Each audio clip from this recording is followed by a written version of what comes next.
En esta parte del programa queremos hacer contacto con la titular de la tarde, Idania Chirinos. Ella se encuentra en estos momentos con David Smolansky, el alcalde venezolano en el exilio y coordinador nacional adjunto de Voluntad Popular. Idania, bienvenida a tu programa. Un gusto saludarte. Adelante con tu invitado. Gracias, Joely, gracias por el contacto. Ciertamente estamos con David Smolansky y quería conversar con él porque recientemente, el fin de semana, estuvo en la frontera. Hay otros muchos temas que también quiero conversar con él, pero me parecía importante. Primero, bienvenido, David, gracias por acompañarnos. Gracias, Idania, por la invitación. Recientemente estuviste en la frontera. Hoy estuvo Nikki Haley, la embajadora de los Estados Unidos para la organización ante la Organización de Naciones Unidas, y yo comenzaría preguntándote cuál es la lectura, cuál es el mensaje. No cualquier funcionario de este rango de Nikki Haley va hasta la frontera, allí hasta Cúcuta, porque ella lo dijo, quería vivir en primera persona lo que es el éxodo venezolano.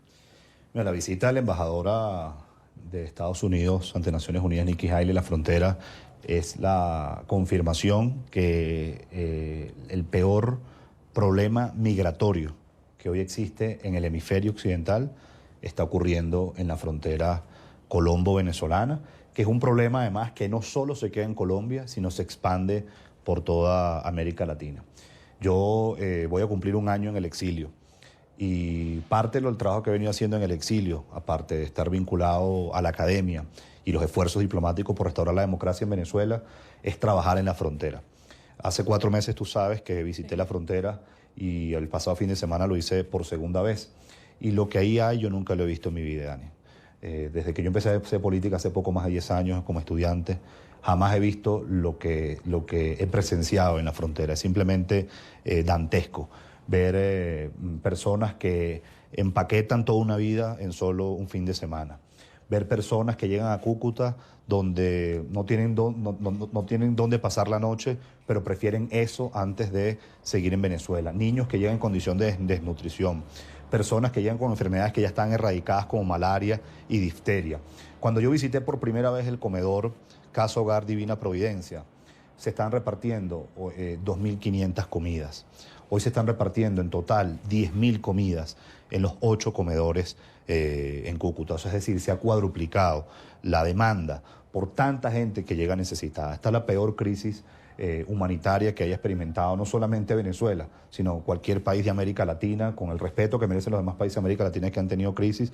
Y yo creo, y perdónenme que me extienda en esta respuesta, que aquí la clave, y por eso es muy importante que haya estado la embajadora Nikki Haley en Cúcuta, aquí la clave es entender que el régimen de Maduro, la dictadura que hoy en Venezuela representa no solo una amenaza para los venezolanos, es una amenaza para toda la región, y por eso la comunidad internacional debe involucrarse de lleno para restaurar nuestras libertades. Bueno, precisamente decía Nikki Haley justamente eso, que los demás países tenían que entender que también debían ayudar. Es decir, Estados Unidos dio 16 millones de dólares, acaba de dar 9 millones más, ella lo anunciaba el día de hoy y dijo que seguramente van a seguir dando para ayudar al éxodo venezolano. Y sobre todo el primer impacto que lo recibe Colombia finalmente.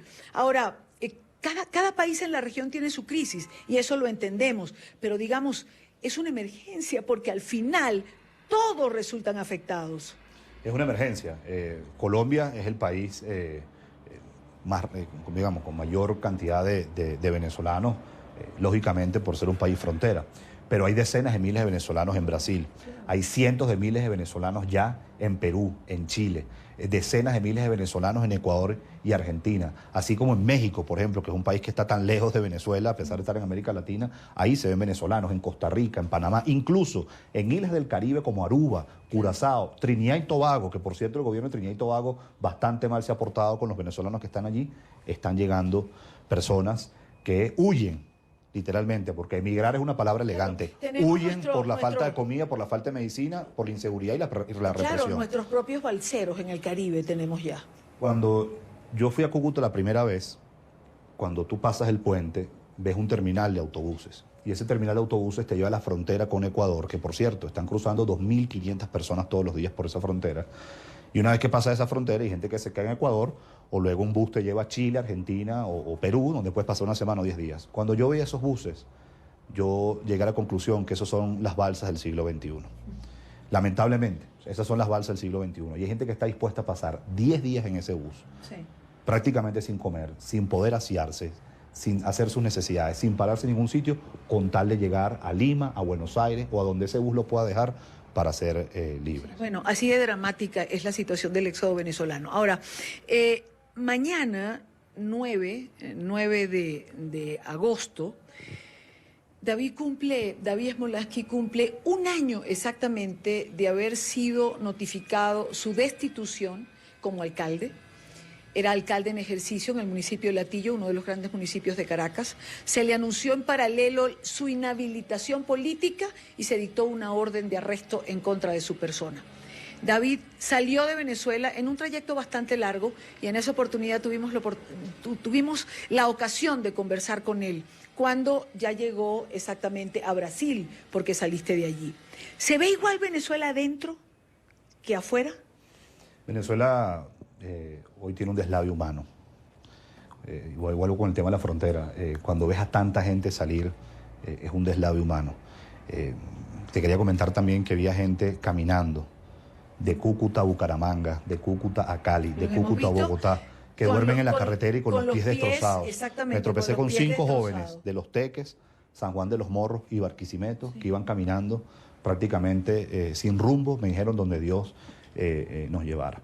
Y bueno, ha pasado un año, como bien mencionaba, desde que la dictadura me destituyó, ordenó de arresto e inhabilitación, que no solamente fue a mí, fue a 13 alcaldes, que representábamos a 10 millones de personas, pero también se va contra los diputados, como ocurrió con Juan Requesens, que fue secuestrado anoche con su hermana y hoy sigue estando injustamente pues, en manos del régimen. Se está allanando la inmunidad parlamentaria de otros diputados.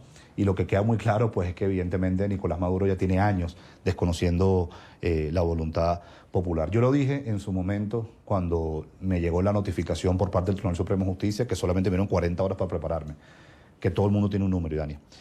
Hoy hace exactamente un año. El que no lo crea está absolutamente equivocado. Hoy hace exactamente un año fue mi último acto en Venezuela. Fue mi última vez que le pude hablar, por ahora, porque yo estoy seguro que voy a volver, a mis vecinos de Latillo. Y mucha gente de otras partes que más allá de Latillo. En ese acto estábamos Freddy Guevara, hoy está en una embajada. Juan Requesens, hoy está en el Helicoide.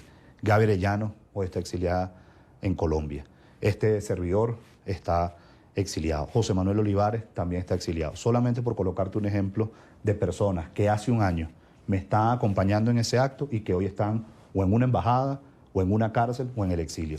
Todo el que piense diferente a la dictadura de Nicolás Maduro tiene un número.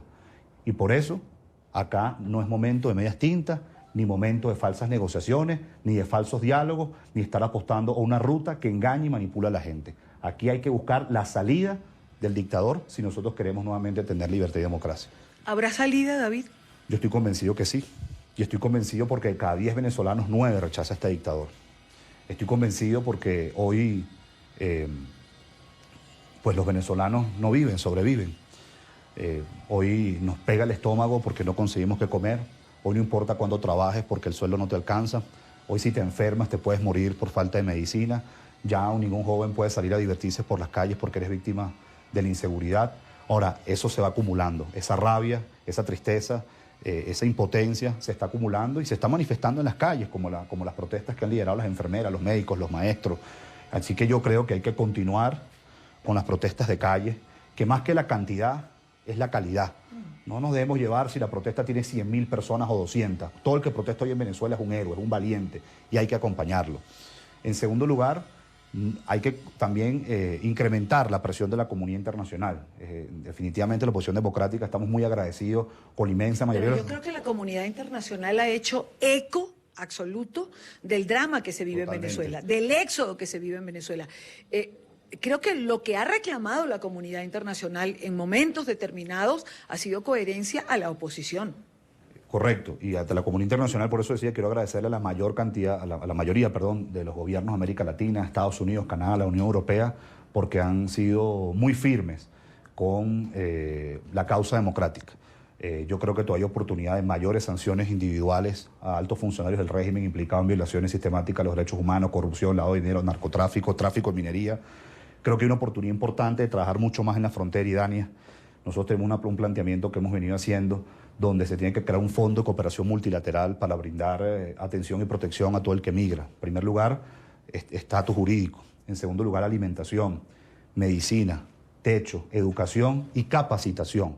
La capacitación es clave, es un ganar-ganar para todos, porque el refugiado que tú capacitas lo puedes sacar rápidamente de esa situación para que trabaje, beneficia al país receptor en su economía, y cuando en Venezuela salgamos de la dictadura va a impactar positivamente la recuperación económica de Venezuela. Y lo engranas en lo que es la vida de cada país a donde va llegando. Entonces, ¿Es posible este fondo? Es decir, ¿en eso estás trabajando? Ya son, si no estoy equivocado, cerca de 100 millones de dólares que se ha aportado desde el gobierno de los Estados Unidos, Noruega y la Unión Europea. Pero aunque es una cifra bastante alta, créanlo o no, la situación es tan grave que se necesita más dinero. Y ese dinero tienen que administrarlo quienes lo han venido haciendo muy bien. Por ejemplo, la Iglesia Católica. Por ejemplo, hay muchas organizaciones no gubernamentales y fundaciones que han tenido un manejo transparente para que ese dinero llegue a los comedores que tienen que llegar para alimentar a la gente, o que lleguen a los hospitales que tienen que llegar para darle atención de salud a la gente, o que lleguen a los sitios que tengan que llegar para los refugios, los albergues que haya que instalar. Claro, instalaciones que garanticen la buena administración de ese dinero en el fondo en el momento en que se dé. Y confiamos, a propósito, porque estoy en Bogotá, que fui invitado a la toma de posesión del presidente Iván Duque, que confiamos en el compromiso que tiene Iván Duque, no solo con la democracia y la libertad de Colombia, sino con la democracia y libertad de Venezuela y toda la región.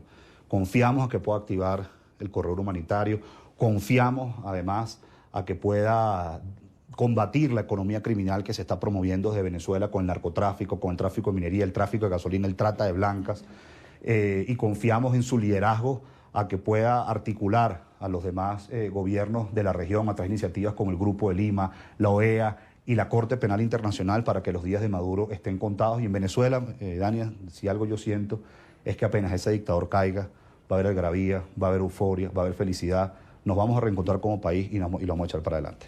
Pues ojalá y así sea. David Smolansky, alcalde del municipio de Latillo, hoy en el exilio, como tantos otros. Gracias por acompañarnos. Muchísimas gracias por la invitación.